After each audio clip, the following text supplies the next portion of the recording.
บาไอ้น้อยป๊าโอ้ล่างร่องคอปาธรรมดามาพี่น้องมามาเบิ่งเด้อบาไอ้น้อยเด้อตำบักทั่วกับ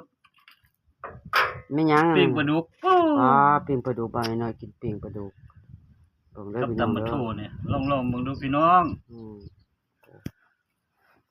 มื้อใดก็กินอยู่หม้องเก่าบ่ไปไสนี่เข้าท่าวะค่ะแม่หยังอันเขียวๆนั่นน่ะพักแย่งเนี่ยว้ากับวตำบักทั่วพักแยงจำบักตัวอีกโอ้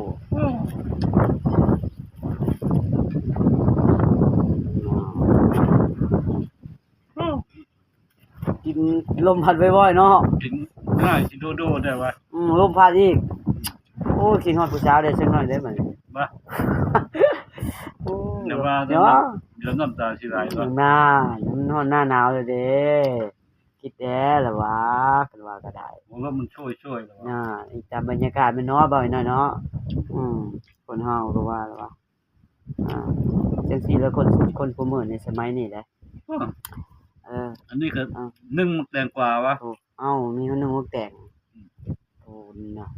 โอ้หนุ่มแต่งผู้ใดแต่ซุมื้อนี้น่ะจักแม่นหยังบ่มีคู่มีขี้อีหลี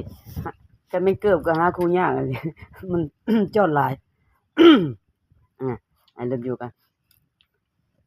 มีแต่ผู้เดียวผู้ใดก็ผู้เดียวมันง่ายที่สุดเลยอยู่ผู้เดียวฮะบ่ได้สิมาแย่งเจ้า